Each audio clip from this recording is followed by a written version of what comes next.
샬롬. 아멘. 네, 샬롬은 하나님의 평화를 말씀드리는 거죠. 네, 서로 인사 나누겠습니다. 하늘 복 많이 받으세요. 아멘. 많이 받으세요. 성경에 사람이 한 번 죽는 것은 정하신 이치고 그 다음에 하나님의 심판이 있다 했는데, 우리 그리스도인들은 정죄의 심판을 받는 것이 아니고 은혜의 심판을 받습니다. 그래서 벌이 없는 심판.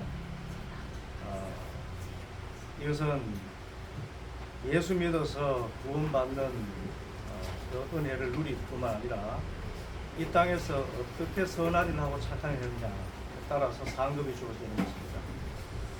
그래서 이렇게 어렵고 힘든 교회, 하나님 나라의 확장을 위해서 세워진 이 교회를 섬기면 이것이 공력이 되어서 하나님께서 하늘에 이항상을 주실 줄 믿습니다. 아멘. 잘 섬기시고 건강하게 성장하는 예향기 교회가 되기를 바랍니다. 모든 사람은 꿈을 가지고 있습니다. 노년이 되어도 그 꿈은 계속 있습니다. 꿈이 없는 사람은 생명력 없는 인형과 같다라는 말도 있습니다. 세상에서는 이 꿈을 야망이라고 합니다. 야망은 야심과 비슷한 말인데 크게 무엇을 이루어 보겠다는 꿈이라는 뜻입니다. 그런데 대부분 그리스도인들은 이 야망을 좋지 않게 생각합니다. 왜냐하면 세상의 야망이 거의 대부분 성경에서 죄라고 하는 소위 욕망과 같은 의미로 이해되기 때문입니다.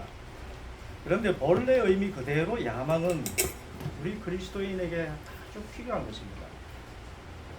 이를 욕망과 구별된 의미에서 거룩한 야망이라고 한다면 우리 그리스도인은 이 세상에 하나님의 나라와 의를 크게 이루어 보겠다는 꿈을 가질 수 있고 또 가져야 합니다. 이 세상에 선한 영향력을 미칠 수 있는 좋은 지위, 또 깨끗한 재물을 얻도록 힘써야 한다는 말입니다. 이것을 오늘 본문에서 예수님은 첫째가 된다는 말로 표현하셨습니다. 그러면 어떻게 하면 우리 그리스도인들이 이 세상에서 첫째가 될 수 있을까요? 그것은 대단히 역설적이게도 모든 사람의 꼴찌가 되어서 모든 사람을 섬겨야 한다고 예수님께서 말씀하셨습니다. 35절 말씀, 예수님께서 앉으신 다음에 12 제자를 불러놓고 그들에게 말씀하셨다. 누구든지 첫째가 되고자 하면 그는 모든 사람의 꼴찌가 되어서 모든 사람을 섬겨야 한다. 예수님께서 왜 이렇게 말씀하셨을까요? 오늘 이 본문은 예수님께서 가이사랴 빌립보 지방 북쪽 헤르몬산 부근 지역에서 사역을 마치시고 남쪽으로 여행을 시작하는 가운데 있었던 일을 전합니다. 예수님의 최종 목적지는 예루살렘이었어요. 그 목적은 십자가에 못 박혀 죽으시기 위함이었습니다. 그래서 예수님께서 오늘 하신 말씀은 죽음을 앞두고 유언과 같이 아주 비장한 내용의 말씀이었습니다. 30절부터 32절까지 보면 그들은 거기에서 나와서 갈릴리를 가로질러 가고 있었다. 예수님께서는 이것들을 남들이 알기를 바라지 않으셨다. 그래서 예수님께서 제자를 가르치시며 인자가 사람들의 손에 넘어가고 사람들이 그를 죽이고 그가 죽임을 당하고 나서 사흘 후에 살아날 것이라고 그들에게 말씀하고 계셨기 때문이다. 그러나 제자들은 그 말씀을 깨닫지 못하였고 예수님께 묻기조차 두려워하였다. 이 복음서에 보면 예수님께서 십자가에 달려 돌아가시고 부활하실 것을 제자들에게 3차례 말씀하셨는데 이번 사건이 2번째 하신 말씀입니다. 그런데도 제자들이 이 말씀이 무엇인지 깨닫지는 못해요. 왜냐하면 부활에 관해서 예수님께서 하신 말씀을 이해할 수 없었기 때문입니다. 2000년 전이나 지금이나 당시 제자들은 그리스도 그러면은 불멸의 메시아, 승리의 메시아만 알고 있었는데 그리스도인 예수님께서는 부활은커녕 죽는다는 것, 그것을 말씀하시는데 이것을 도무지 이해할 수 없었던 것입니다. 그럼에도 예수님께서 죽임을 당할 것을 거듭 말씀하시니까 그 비장함에 압도되어서 예수님께 묻기조차 두려워한 것입니다. 그리고 예수님의 말씀을 계속 들으니 자기들이 예수님과 헤어질 때가 온 것을 감을 잡은 것 같습니다. 그래서 생각한 것이 만일 예수님이 안 계시면 누가 왕초 노릇을 하느냐, 이것 가지고 서로 다툼이 생긴 것 같습니다. 33절, 그들은 가버나움으로 갔다. 가버나움은 예수님께서 활동하신 갈릴리의 중심 지역이다. 예수님께서 집안에 계실 때에 제자들에게 물으셨다. 너희가 길에서 무슨 일로 다투었느냐? 제자들은 잠잠하였다. 스스로 생각하기도 부끄럽기 때문입니다. 스승님이 죽으러 가신다는데 자기들끼리 누가 스승님의 후계자가 되느냐로 다투고 있었기 때문입니다. 이런 이유로 그들은 길에서 누가 가장 큰 사람이냐 하는 것으로 서로 다투었던 것입니다. 그때 예수님께서 우리 그리스도인들이 어떻게 해야 참된 지도자가 되고 이 세상에 선한 영향력을 미치는 사람이 될 수 있는가에 대해서 가르치셨습니다. 그것이 35절입니다. 누구든지 첫째가 되고자 하면 그는 모든 사람의 꼴찌가 되어서 모든 사람을 섬겨야 한다. 잘하는 말씀이죠. 누구든지 첫째가 되고자 하면 그는 모든 사람의 꼴찌가 되어서 모든 사람을 섬겨야 한다. 그러면 예수님의 이 말씀의 뜻이 무엇일까요? 우리가 어떻게 하면 이 세상의 첫째가 될 수 있을까요? 그 꼴찌가 된다는 뜻이 또 무엇일까요? 그것은 첫째로 우리가 누구의 눈에 첫째가 되어야 할지 선택해야 된다는 것입니다. 35절 다시 보면 누구든지 첫째가 되고자 하면 그는 모든 사람의 꼴찌가 되어서 모든 사람을 섬겨야 한다고 했습니다. 이 상식적으로 한 사람이 첫째도 되고 꼴찌도 될 수는 없습니다. 그래서 예수님이 이 말씀은 어떤 관점에서 첫째이며 꼴찌인가를 선택하는 뜻으로 이해하게 됩니다. 또 세상 관점으로 첫째가 되는 것은 하나님의 관점으로 꼴찌가 되는 것이고, 세상 관점으로 꼴찌가 되는 것은 하나님의 관점으로 첫째가 될 수 있다는 것인데, 그렇다면 우리는 세상 관점을 택하지 말고 하나님의 관점으로 꼴찌를 택해야 이 세상에서 참된 첫째가 될 수 있다는 것입니다. 우리 그리스도인들의 갈등이 여기에 있습니다. 우리는 하나님 보시기에도 첫째가 되고 세상 관점에서도 첫째가 되기를 소망하고 또 당연히 그렇다고 생각합니다. 그런데 성경에 보면 하나님의 관점과 세상의 관점이 완전히 다른 경우가 많이 있습니다. 산상수훈에서 예수님께서 하신 말씀이 그렇습니다. 마태복음 6장 1절 이하에서 이렇게 말씀하셨습니다. 너희는 남에게 보이려고 의로운 일을 사람들 앞에서 하지 않도록 조심하여라. 그렇지 않으면 너희는 하늘에 계신 너희 아버지에게 상을 받지 못한다. 그러므로 네가 자선을 베풀 때에는 위선자들이 사람들에게 칭찬을 받으려고 회당과 거리에서 그렇게 하듯이 네 앞에 나팔을 불지 말아라. 내가 진정으로 너희에게 말한다. 그들은 자기네 상을 이미 다 받았다. 너는 자선을 베풀 때에는 오른손이 하는 일을 왼손이 모르게 하여 네 자선 행위를 숨겨두어라. 그리하면 남 모르게 숨어서 보시는 네 아버지께서 너에게 갚아주실 것이다.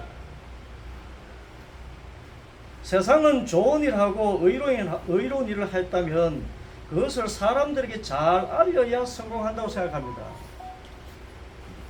학생생활기록부에 선행 한 줄, 표창받은 것 한 줄 올리려고 온갖 수단을 다 동원합니다. 세상의 관점입니다. 그런데 하나님의 관점은 다릅니다. 그렇게 세상 사람들에게 칭찬받으려고 자선을 베풀고 의로운 일을 하는 사람은 자기네 상을 이미 다 받아버린 것이라고 하십니다. 여러분, 사람의 칭찬을 얼마나 갑니까? 한 3일 갑니까?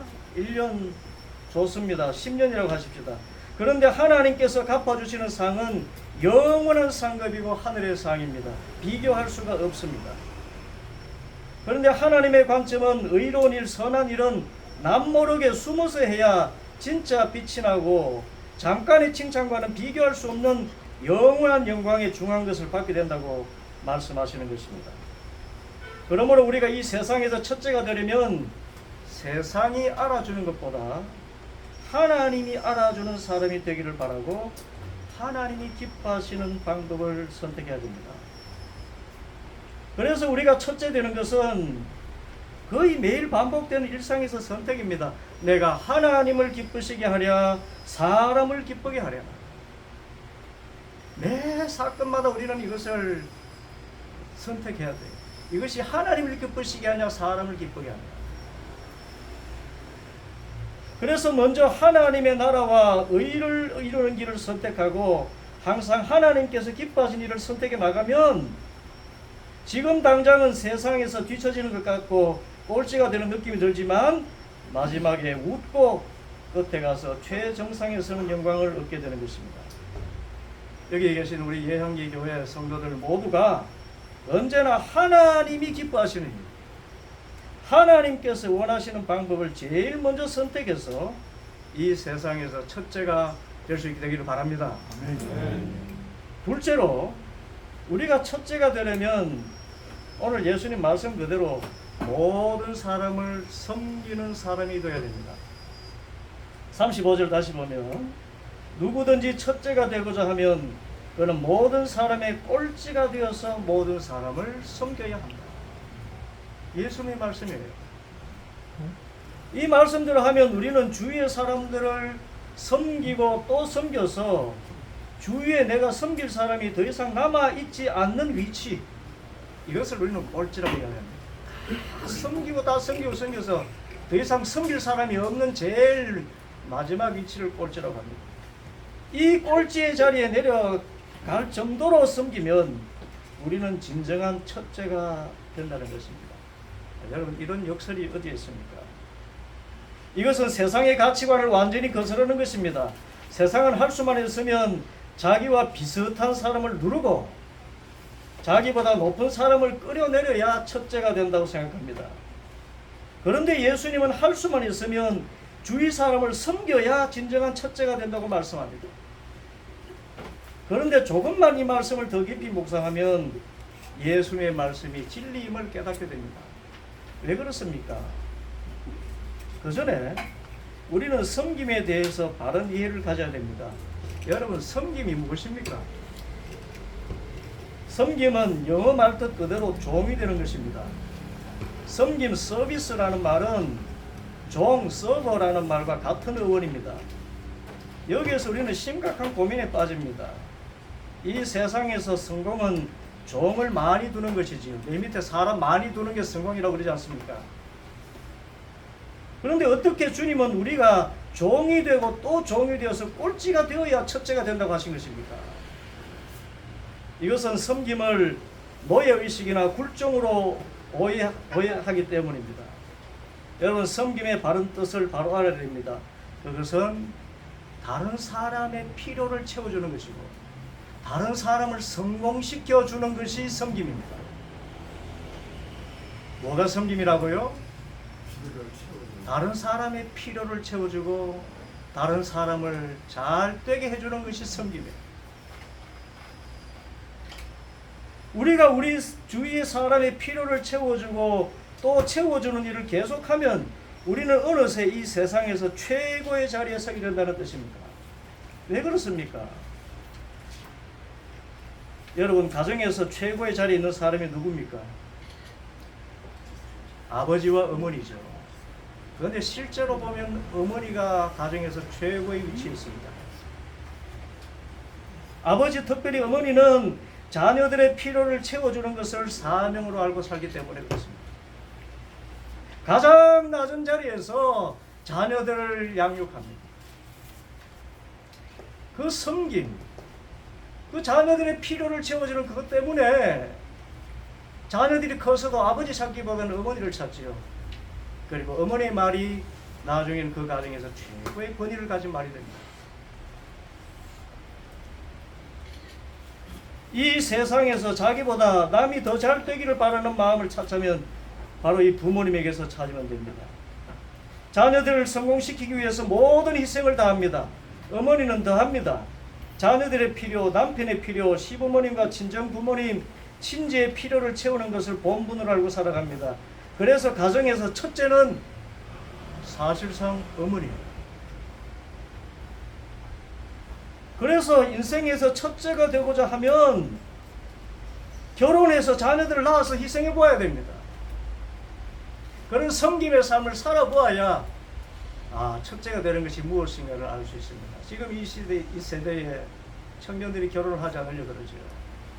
그 가운데 중요한 이유가 뭔가 하면 양육 부담이 여자에게만 있고 남자들은 양육에 도와주지 않을까 싶어서 일방적으로 섬길까 싶어서 그렇다고 합니다.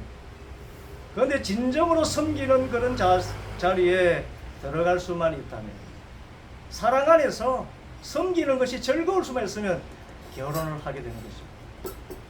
그래서 자녀를 낳아서 또 섬기고 하면서 그 가정에서 어른이 되어가고 또 이 사회에서도 참으로 많은 사람들을 이끌어가는 지도자의 자리까지 갈 수가 있는 것입니다. 그래서 삶의 의미가 무엇인지, 삶의 보람이 무엇인지 분명하게 알게 되는 것입니다. 세상의 이치도 마찬가지입니다. 회사나 일터에서 상사를 대하거나 동료나 부하 직원을 대하거나 고객을 상대하거나 모든 일에 그 사람의 필요를 우선적으로 생각하고 다른 사람을 성공시키는 것을 목표로 살아가면 우리는 알게 모르게 그 조직에서 최고로 인정받는 사람이 되고 가장 큰 영향력을 미치는 사람이 됩니다. 미국의 유력 경제지들이 3년 연속 일하기 좋은 직장으로 선정한 기업이 있습니다. 미국의 종합화학업체인 다우코닝사입니다. 한국 다이코닝사도 있어요. 우리 자녀들이 할 수만 있으면 이 기업체에 들어가시길 바랍니다. 이 다우코닝사는 좋은 회사의 모든 조건을 갖추고 있습니다. 여성과 남성 모두에게 차별 없이 적용되는 승진 시스템이 있고 자율적인 업무 시간 관리, 또 맞벌이 직원들을 위한 보육 지원 등의 사내복지 정책은 세계 기업들의 벤치마킹이 되었답니다. 이런 다우코닝사의 성장 비결이 무엇일까? 이 다우코닝사의 부사장인 마리가 이런 말을 했습니다. 진정한 섬김의 리더십이 회사의 마법을 일으킵니다. 다우코닝사는 사원들이 자신의 능력을 100% 발휘하게 만드는 것이 회사가 성장하는 가장 빠른 방법이라고 생각하고 그 비결이 리더가 직원들을 섬기는 일이라고 확신해서 리더들부터 모든 직원들이 리더십 교육을, 섬기는 리더십 교육을 받고 실천한다고 합니다. 섬기면 최고가 됩니다. 섬겨야 최고가 됩니다. 이처럼 첫째가 되는 비결은 섬김입니다. 다른 사람을 성공시키고 다른 사람의 필요를 나의 필요보다 우선적으로 생각하고 채워주면 우리는 그 공동체에서 첫째가 되는 것입니다. 세 번째로 우리가 첫째가 되려면 내가 갚을 길 없는 사람을 섬길 수 있어야 됩니다. 우리가 섬기긴 섬기되 내게 갚을 수 없는 사람을 섬기면 첫째가 돼요. 예수님은 우리가 첫째가 되고자 하면 꼴찌가 되어야 된다고 말씀하셨습니다. 여러분, 예수님께서 말씀하신 꼴찌의 여러 뜻이 있습니다. 그것은 세상적인 의미에서 따라지가 아닙니다. 예수님께서 말씀하신 꼴찌의 첫째 의미는 대하기 편한 사람입니다. 대하기 편한 사람. 부탁하기 편한 사람입니다. 무슨 요청이든지 받아들여주는 사람입니다. 대가를 계산하지 않고 순수하게 반응하는 사람입니다. 여러분, 1등을 대하기 편합니까? 꼴찌를 대하기 편합니까? 꼴찌. 높은 지위의 사람을 대하기 편합니까? 낮은 지위의 사람을 대하기 편합니까? 그렇죠? 꼴찌는 대하기 편한 사람입니다. 꼴찌는 필요를 말하기 편한 사람입니다. 우리가 꼴찌가 되어서 누구의 필요를 채우려면 그 사람이 내게 뭔가를 요청하기 편한 사람이 되어야 됩니다. 일을 맡기는 것이 편해야 됩니다. 그러면 계속 일을 맡깁니다. 일이 많아져서 피곤하긴 하겠지만 그것은 첫째가 되는 비결이기도 합니다. 큰 일, 많은 일을 해나가서 마침내 그 공동체에서 첫째가 되는 것입니다. 큰 일, 많은 일을 하기 때문에 누군가 나에게 부탁하는 것을 편하게 다 받아주고, 하겠습니다. 해버렸습니다. 그 사람이 첫째가 됩니다.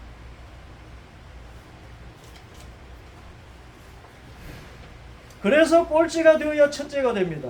섬겨야 첫째가 되고 꼴찌가 되어야 첫째가 됩니다. 부려먹기 편한 사람이 되어야 됩니다. 예수님께서 하신 말씀, 그래서 종이라고 이야기했습니다. 그러므로 이 세상에서 첫째가 되려면 누가 내게 부탁하거나 좀 센 표현으로 나를 부려먹는 것처럼 느껴져도 그것을 그 사람이 편안하게 생각할 수 있는 정도의 그런 편한 사람이 되어야 됩니다.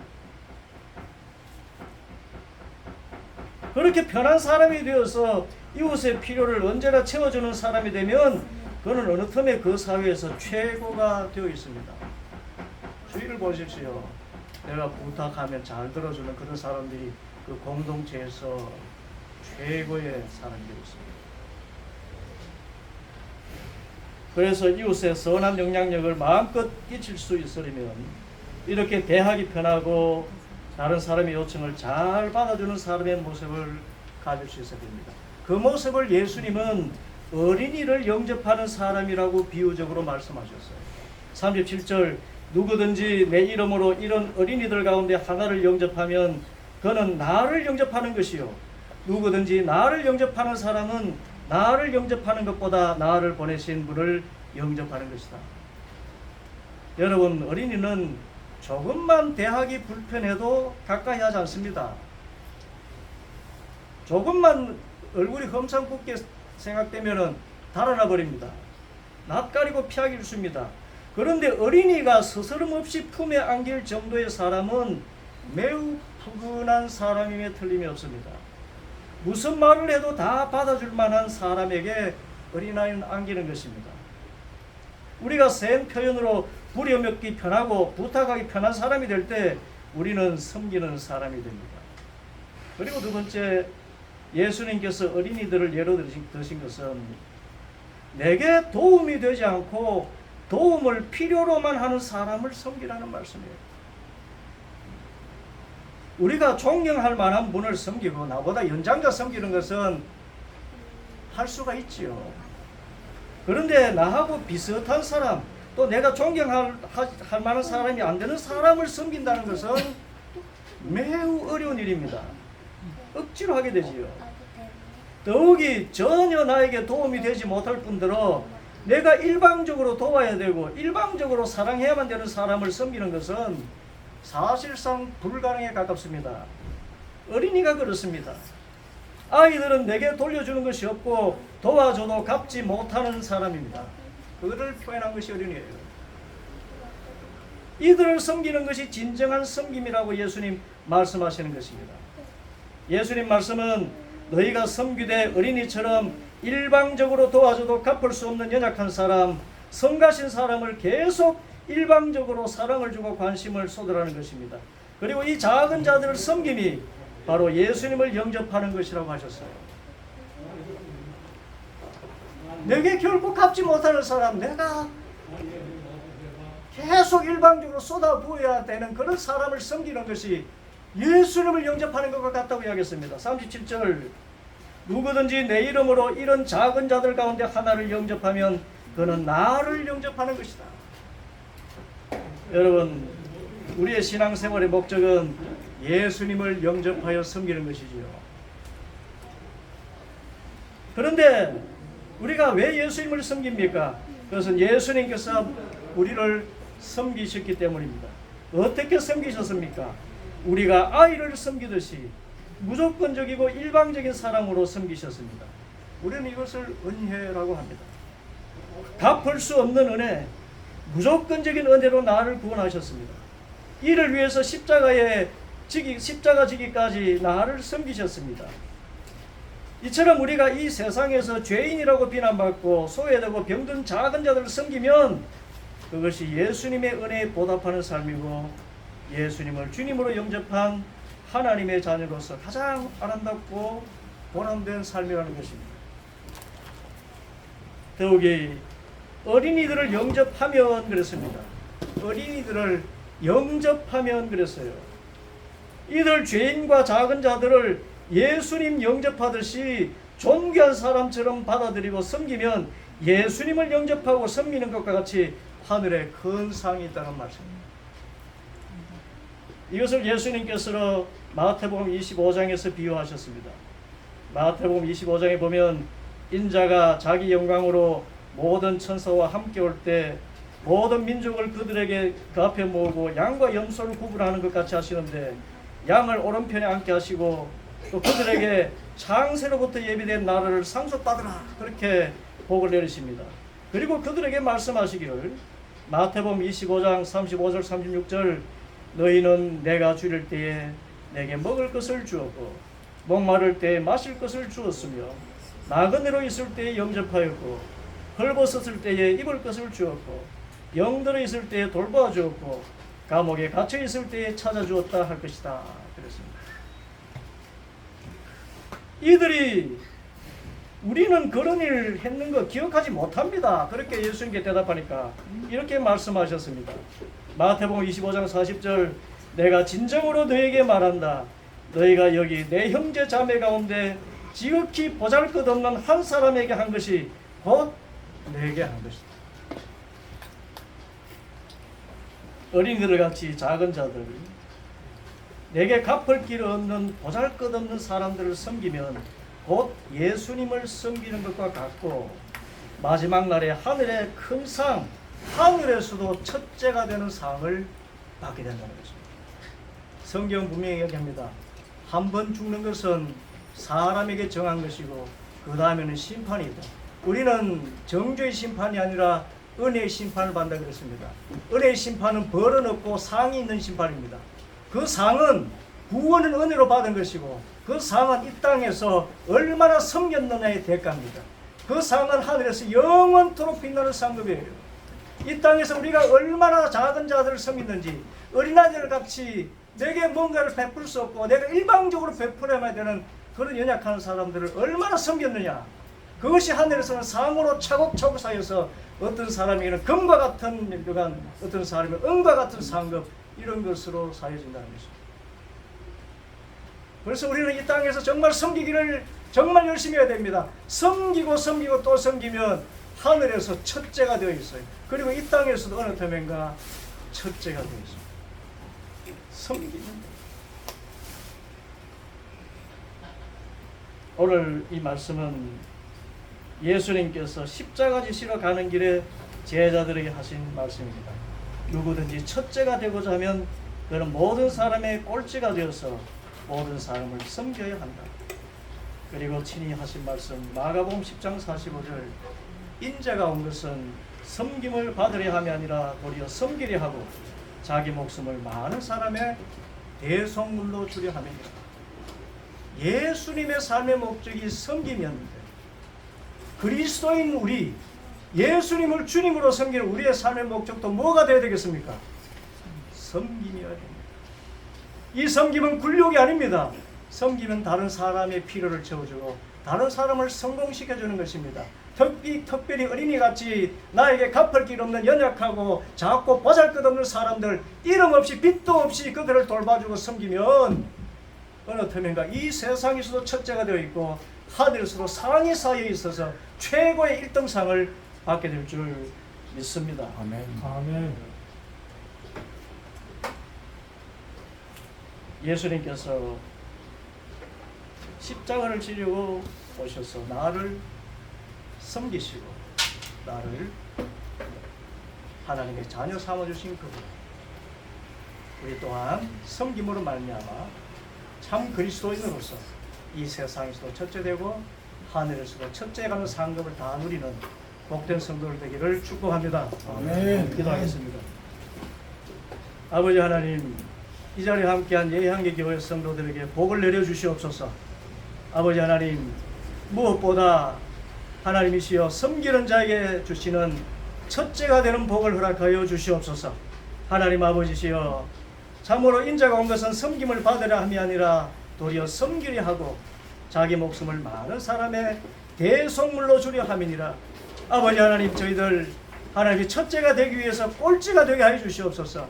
많은 사람들이 나에게 뭔가를 부탁하는 것이 편한 사람이 되게 해주시고, 또한 아버지시여, 많은 사람이 필요를 채워주는 자리에 기꺼이 들어가고 무엇보다도 어린이같이 나에게 갚을 길 없는 연약한 사람들을 잘 섬겨서 이 땅에서도 첫째가 되고 하늘에서도 큰 첫째 상을 받는 복 있는 성도들 되게 하여 주옵소서. 아멘. 예수 그리스도의 이름으로 기도하옵나이다. 아멘.